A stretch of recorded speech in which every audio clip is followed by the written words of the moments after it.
Nagaa waaqayyoon baay'eetu hordoftoota Abbee miidiyaa akkam jirtu nagaa keessanii obboleettiin keessan baay'eetti nagaa godha. Illee akka nagaa qabdan abdii fi amantiin qabu waaqayyo bira. Egaa nagaa guuttaansuudhaan obboloonni baay'ee na gargaaraa jirtan dhugaa guddaa galatoomaa guddaa eebbifamaa isiniin jira. Dhugaa dubbachuuf baay'een keessaan na gargaaraa jirtu. Akkasumallee maaliif baatee viidiyoon hojjettu naan jedhaa jirtu. Egaa beektu iddoon jiru sanitti faaraa miti namaaf mijatu hojii lama qabna nuti koo yuutuubii kana kan hojjennu karaa deemaa hojjennee jechuudha itti xiyyeeffanneetii miti kan hojjennu hojiin nuti xiyyeeffannu hin jira jechuudha hojii jiraati. Kanaaf immoo guyyaa irraa kana kunuunsi dhufee jira waaqayyo na gargaareen viidiyoo tokko tokko biqqeen isinii jedha jechuudha. Guyyaa irraa kana maal qabattee dhuftee jechuun keessa hin oolu dhugaa viidiyoo baay'ee tolee baay'ee barumsa ajaa'ibaa tokko irraa argadheen isinii qabaddee dhufe dhugaa dubbachuuf baay'ee tolee jechuudha. Kan natti tole isinitti illee akka tolu abdiin qaba. Amma kallattumaan jechuudha. Gara viidiyoo itti sin dabarsaa amma dhumaatti dhaggeeffadhaa dhugaa viidiyoo baay'ee barumsa ani irraa argadhe isinillee irraa argattu jedhee yaaduun isinii qabaddee dhufe. Viidiyoo dhaggeeffattanii yoo xumurtan walitti deebina. Argitee yeroo tokko tokko akka malee nama jaallattee namatti dhiyaachuun baalagee si fakkeessa. Gorsi kuni warra shamarrootaa qofaa ilaallata.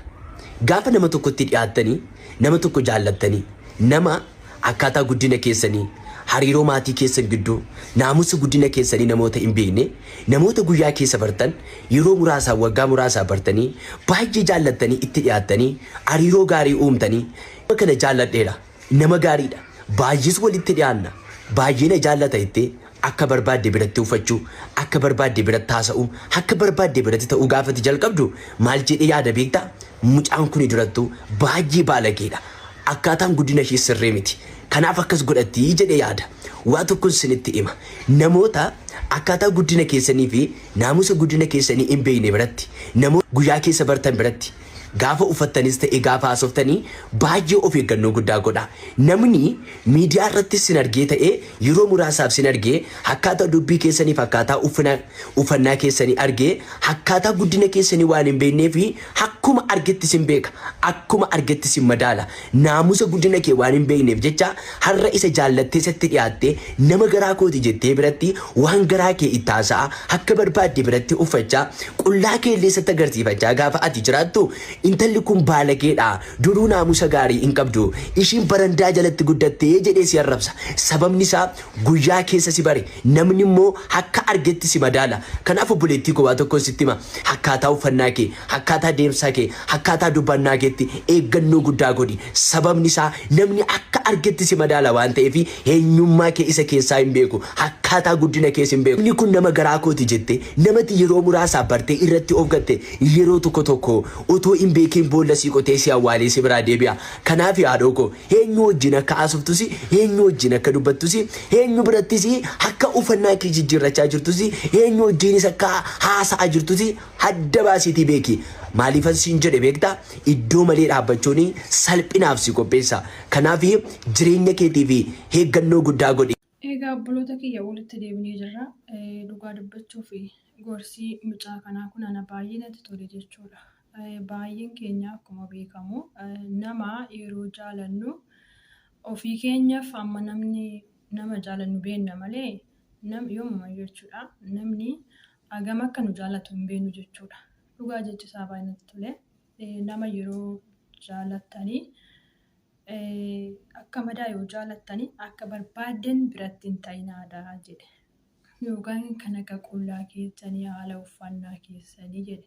Dhugaa dubbachuuf inni kun parsentii 100 keessaa 100 sirriidha jechuudha.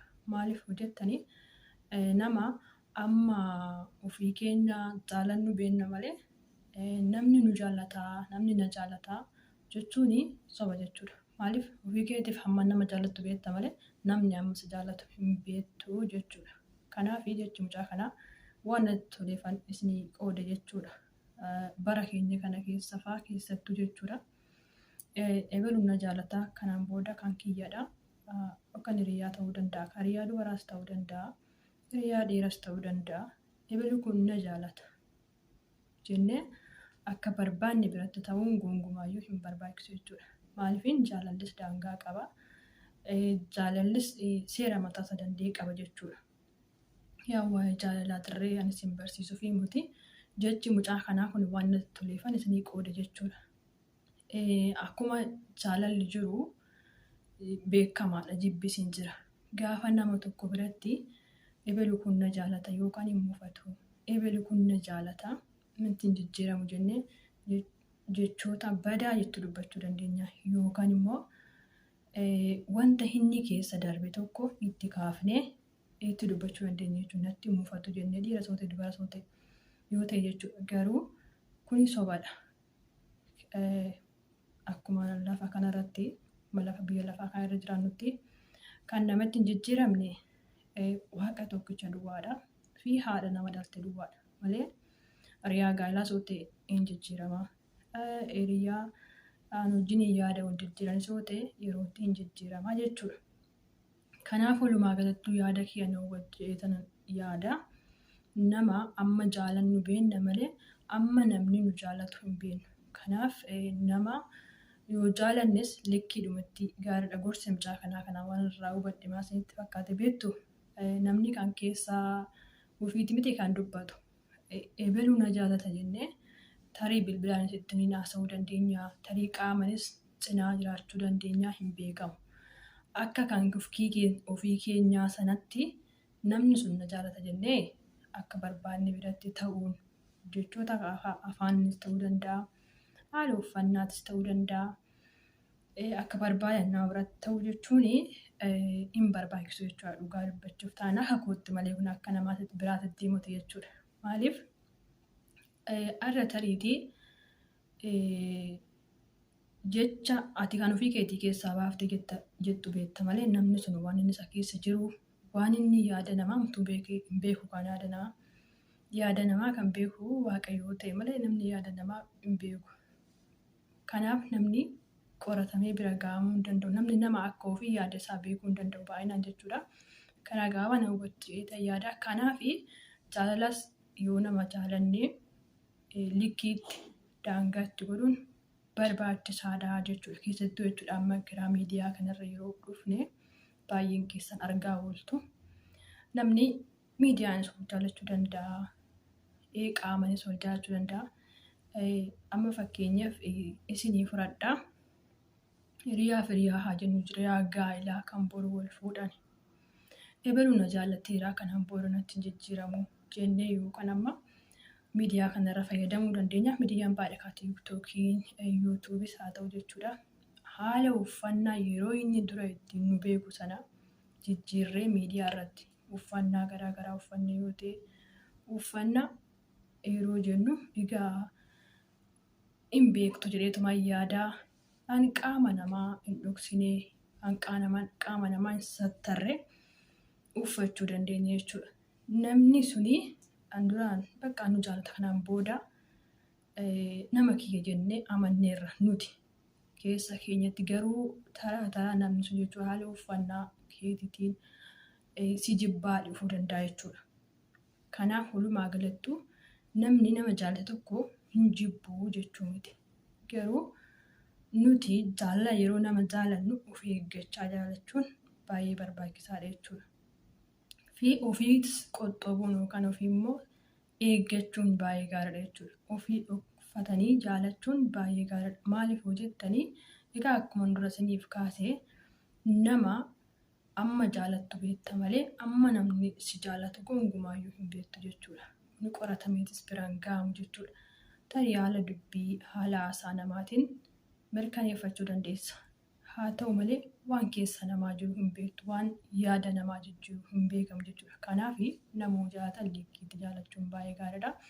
Akka badaasuu jaalatte namni baala geessi godha jechuudha. Jechi namaati jecha mucaa ammaa kanarra, viidiyoo ammaa kanarra wanti ani hubadhe maasinitti fakkaate nama yoo akka badaa jaalatte yookaan baala geessi godhaadha. Dhugaa dubbachuuf taana keessattuu jechuudha. Namni guddina naannoo keetti hin guddatin tokko naannoo keetti hin guddatin namummaa kee maatii kee hin beekne tokko gaafa ati isa jaalatte akkuma barbaadde taatee fi akka barbaadde isa biratti taate jechi maaltu baalageessin jechuu danda'a jechuudha.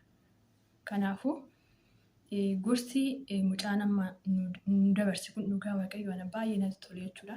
Kanaaf isinillee akkasiin tolu abdiin qaba jechuudha. Kanaafuu nama yeroo jaalanne akkuma barbaanne ta'uu osoo hin taane of keessattuu warri shamarranii jechuudha. Yaa warri hiriyaa gaa'elaafis haa ta'u abbuma manaafis haa ta'u jechuudha. Yoo jaalatanis egaa abbaa manaa fi haadha manaa isaan qaama tokkodha. Garaagarummaa qabu sin jechuu kiyyaa miti. Wanta asirratti sirna hubattanii obboloota kiyya. Garuu nama yeroo wajjin jiraannu liqiitti wajjin jiraachuun barbaachisaadha jechuudha. Maaliif abbaatu kabajaa ofii kenna waan ta'eef akkuma Oromoo mammaa kee marcumaa fi kabajaa abbaatuuf jalaan deemu akkamidha dogoggoruu baadhee jechuudha. Kanaaf wanta akkasii hin jiraan mucaa kanarraa waan kanan baradhee mee isin immoo maalirraa akka barattan dhugaa koomentii jala naa kaa'adha. Wanti isin jedhu tokko jechuudha. Wanta ani sirreessachuu qabu dhugaa qeeqas haa ta'u waan barbaade jechuudha. Koomentii jala naa kaa'a. Maaliif ani ittiin gammada dhugaa maaliif dogoggora irraa hin baradha jechuudha. Namni lafa kana irratti wanti hin dogoggoramne hin jiru. Dogoggoraa walii guyyaa kana.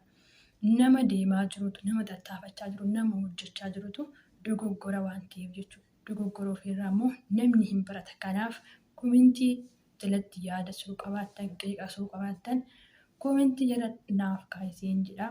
Yaada ani qabadhees ni dhufe walumaa galattuu guyyaa irraa kana fakkaataa nama yoo jaalannu liqiitti haa jaalannu jechuudha.